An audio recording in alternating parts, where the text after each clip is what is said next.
Success. Is that what we want? What is success? How do we get there? What path do we take?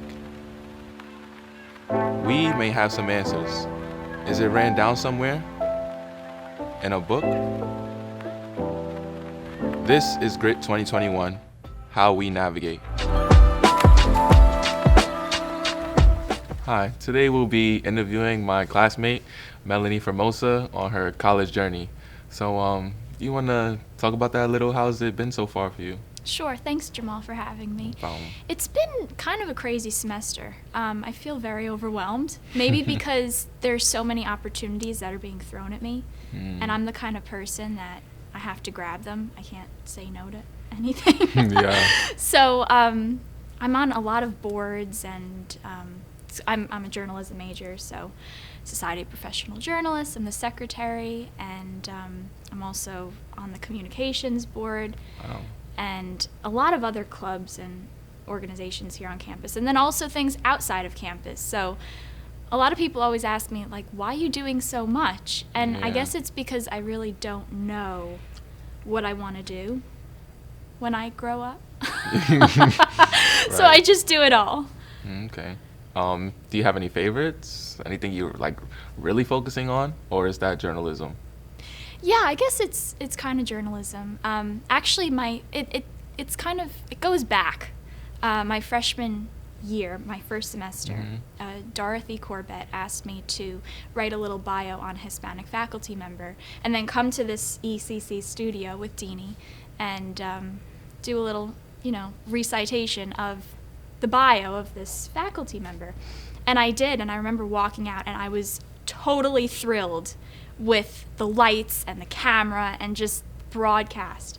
And I remember calling my dad and just being totally like, I'm so excited.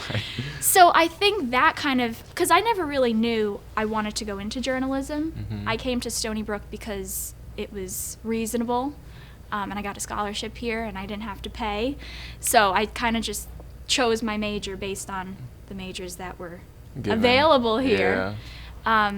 And then I realized, wow, I chose the right one. I actually really like journalism. That's great. Yeah, it's crazy how things work out, but at least it's working for the best.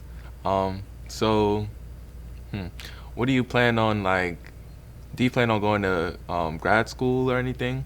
Yeah, so I applied and I was accepted to the Fast Track MBA program here. Oh, wow. Yes, I'm going to graduate Stony Brook in 3.5 years instead of 4. Oh my gosh. So then I would just get the MBA in 4.5 total, and then I would be done.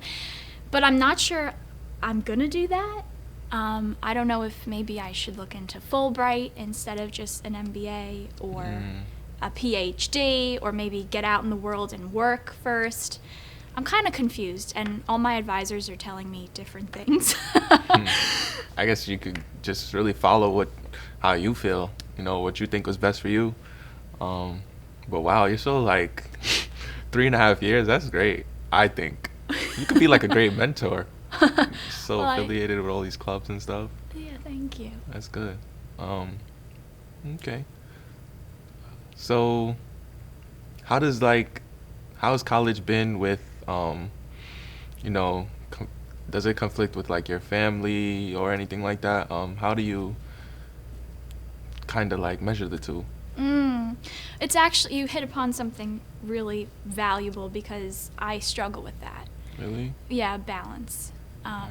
I struggle the work-life balance. I guess you could say I'm a workaholic. I don't know if that's a good trait to have, but sometimes. Yeah, but I just kind of do it all, and it's very time-consuming. But I enjoy it. So my family is very supportive, and actually my grandmother, one of the last things she said to me was, I want you to be successful. So that's kind of been in the little back of my mind, kind something of, to always think about. Yeah, first of all, what is success? Does that translate into money, or something that you enjoy doing regardless of the money? Right. What did she mean? I kind of know what she meant by it. Be a doctor, a lawyer, a teacher. Stand out. Yeah, but stand out. Yeah, that question That's a great question, actually. Like, what does success mean? Like, money or what you love? Like, how do you, decipher between the two? But I think success is just approaching everything in your life, the best way you can. yeah, with a smile, with enthusiasm, because you really, I mean, YOLO, like you only live once. You only live once. You really do. And it's important to make connections, not just, oh, how is this person going to help me down the road? Oh, I'll be nice to them because they'll get me a free ticket someday. Not because of that, but just making connections so you have the connection and you have a network and you have a bridge. And Yeah, not because you burning never know. any of them. You never know, like, who you'll meet, the kind of opportunities you'll get, and where they'll put you. So, I think that's the best too, as well. Have you learned anything from, all the experts that we've had in this class? Yes, definitely. I've been floor directing and listening, and I'm so happy I was here because it's really fascinating, some of the things that they said. Like Chris Murray, he was a biology major, Mm-hmm. and he's working in sports marketing, Yeah. sales, and that taught me that it really doesn't matter what you major in. Mhm. And I kind of knew that. Yeah. Like a high percentage of people don't go into the field that they specialize Mhm. in as far as school goes. But yeah, that stood out to me. And then also Alfreda and, and all the connections that she said, just build Yeah. connections. So yeah, some excellent experts. It's really funny where Chris's career stemmed from, like, being a mascot. Like, Yeah. kind of makes me Yeah. like, wow, he got there from just being a mascot. Where do I sign up? Yeah. No, I think, who was it? One of those really famous actors. I think he was an usher in a movie theater. Oh, wow. Gregory Peck or something. Someone, I'm not sure, but someone like that. Because that's the thing. It's who you know and the environment that you're in, which then, yeah. like for me, I was in the music industry my whole life because of my dad. He worked there. I followed along. I was an only child. I still am. And my dad was like a single parent. So I followed him around when I was with him. Mm-hmm.